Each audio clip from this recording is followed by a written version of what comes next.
Hello friends, मैं शिवानी खंडेवाल एक बार फिर आप सभी का स्वागत करती हूँ आपके अपने channel blogs to make think में।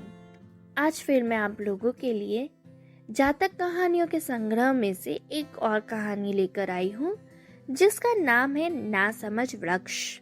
बहुत पहले की बात है, एक जंगल में दो वृक्ष मित्रों की तरह एक साथ रहते थे। उनके दिल काफी पवित्र थे। वे दोनों ही एक दूसरे के दुख सुख के साथी थे। इसी जंगल में एक शेर और बाघ भी मित्रों की भांति रहा करते थे। दोनों ही एक साथ शिकार को जाया करते थे। शिकार करने के बाद जो हड्डियां बचती थी उन्हें वहीं फेंक देते थे। इन दोनों वृक्षों को इन हड्डियों से बहुत बदबू आया करती थी। आसपास से आने वाली हवा में भी गंदगी भरी बदबू होती थी। एक दिन एक वृक्ष ने दूसरे से कहा, मित्र, यह खूंखार पशु भी अजीब मुसीबत है। मेरा तो इस बदबू से दिमाग ही फटने लगा है। अब तो मैं तंग आ गया हूँ इस गंदगी से। दूसरा वृक्ष बोला, हाँ भैया, तुम ठीक ही कहते हो। वास्तव में ही इस गंदगी के कारण अब यहाँ रहना भी कठिन हो गया है। फिर वृक्ष बोला, मैं अब और सहन नहीं कर सकता। अब तो जैसे तैसे भी हो इन जानवरों से अपना बचाव करना ही होगा। मगर बड़े खूंखार जानवर है, नरभक्षी, खून के प्यासे। दूसरा वृक्ष बोला, मगर यार, तुम यह भी तो सोचो कि यदि यह लोग यहाँ से चले जाए तो यह हवा कितनी शुद्ध हो जाएगी। अब तो मैंने यह निर्णय ले लिया है कि मैं इन्हें यहाँ से भगाकर ही दम लूंगा। दूसरा वृक्ष बोला, देखो भाई, मैं तुम्हें एक बार फिर याद दिलाना चाहता हूँ कि तुम बहुत भारी भूल करने जा रहे हो। तुम्हारा यह फैसला किसी प्रकार भी उचित नहीं माना जा सकता। पहला वृक्ष बोला, जो भी हो, इस गंदगी से मुक्ति पाने के लिए कुछ न कुछ तो त्याग करना ही होगा। कुछ दिनों बाद एक दिन बड़ी जोरों की हवा चल रही थी, जिसके कारण सारे पेड़ जोर जोर से हिल रहे थे। उसी हवा में जंगली पशु पेड़ों के नीचे आराम पूर्वक सो रहे थे। वृक्ष अपने साथी से बोला, वाह वाह, यही अवसर सबसे उत्तम है। इसके साथ ही वह पेड़ बड़े जोरों से हिलकर आवाजें करने लगा। उसके नीचे लेटे हुए पशु चौंक कर जाग गए। इसके पश्चात इधर उधर देखकर एक दूसरे से पूछने लगे, यह सब क्या हो रहा है? अरे, उस वृक्ष को तो देखो कैसे हिल रहा है, जैसे कोई भूत नाच रहा हो। लगता है इस पर कोई भूत सवार हो गया है। चलो यहाँ से भाग चले, कहीं ऐसा न हो कि यह भूत हम सब पर भी सवार हो जाए। हाँ भैया, अब तो यहाँ से भाग लेना ही भराई है। उसी वक्त शेर और बाघ भूत के डर के कारण वहाँ से भाग खड़े हुए। उस वृक्ष ने अपने मित्र की ओर हंसते हुए कहा, देखा तुमने कैसे भगा दिया मैंने इन सालों को। दूसरा वृक्ष बोला, हाँ मित्र, मैं भी मान गया तुम्हारी उस्तादी को। दोनों मित्र जोर जोर से ठहाके लगा के हंसने लगे। कई दिन बीत गए। आज वन में पूर्ण रूप से शांति थी। इसके बाद एक दिन एक ग्वाला उस जंगल में आया। वह अपने भागते हुए बछड़े के पीछे दौड़ रहा था, साथ ही जोर जोर से आवाजें भी लगा रहा था, अरे मूर्ख, वापिस आ जा, नहीं तो शेर तुम्हें जिंदा न छोड़ेगा, शैतान कहीं के।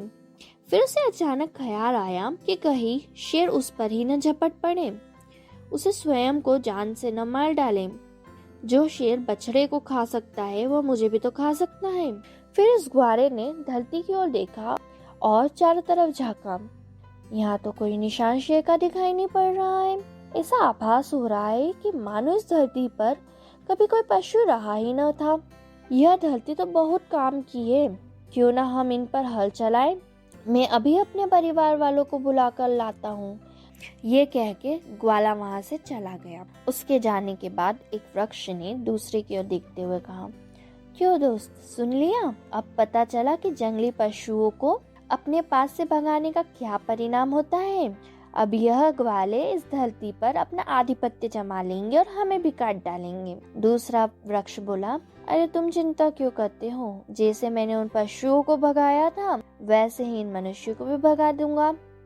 और उधर ग्वाला अपने कुछ साथियों को लेकर आ गया और उस धरती की ओर संकेत करके कहने लगा, देखो मित्र, कितनी प्यारी जमीन है। बस इसी पर हम लोग अपना आधिपत्य जमा लें तो थोड़े ही समय में मालदार हो जाएंगे। उसका मित्र बोला, हाँ भैया, तुमने बात तो पते की कही। ऐसी ढलती मुफ्त में हाथ लग रही है तो इसमें बुराई भी क्या। चलो आज से ही हम कार्य शुरू कर देते हैं। वृक्ष इन सब की बातें सुन रहा था। उसे यह पता था कि सर्वप्रथम उनकी जड़ों पर ही कुल्हाड़ा चलेगा।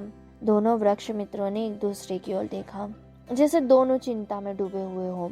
क्यों भैया, अब बोलो क्या इरादा है? एक वृक्ष ने दूसरे की ओर संकेत के माध्यम से पूछा। दूसरा बोला, बोलना क्या है, तुम चिंता न करो। यदि हमारी मृत्यु इनके हाथों लिखी होगी तो उसे कोई रोक नहीं सकता। इतना अवश्य याद रखना, मैं इनसे डरने वाला नहीं हूँ। मैं तुम्हें अभी अपना चमत्कार दिखाता हूँ। और तभी वृक्ष ने जोर जोर से हिलना शुरू कर दिया। ग्वाले एक दूसरे का मुंह देखते हुए बोले, अरे भैया, आज हवा का नाम तक नहीं। यह पेड़ इतनी जोर जोर से क्यों हिल रहा है? दूसरा बोला, मुझे तो मामला कुछ गड़बड़ दिखाई दे रहा है। हाँ भैया, यह अकेला ही वृक्ष हिल रहा है। हाँ, इस पर अवश्य ही किसी प्रेत का साया है। भूत, भागो, भूत भूत भूत। वृक्ष समझ गया था उसकी चाल सफल हो रही है। वह और भी अधिक हिलने लगा। उसके हिलने के साथ ही साए साए की ध्वनि भी आने लगी थी। यह तो कुछ बोल भी रहा है। यह नहीं बोल रहा है दोस्त, इसके ऊपर बैठा हुआ भूत की आवाज है।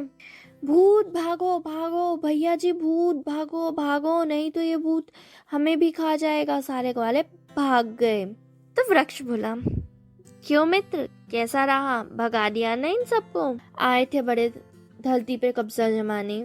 दूसरा वृक्ष बोला, हाँ भाई, तुम्हें मान गए। वास्तव में हर जीव अपनी बुद्धि की शक्ति से सफल होता है। यहीं खत्म होती है आज की जातक कहानी नासमझ वृक्ष। अगर आपको हमारी आज की कहानी पसंद आई तो लाइक और शेयर जरूर करिए और सब्सक्राइब का बटन दबाना मत भूलिए। धन्यवाद।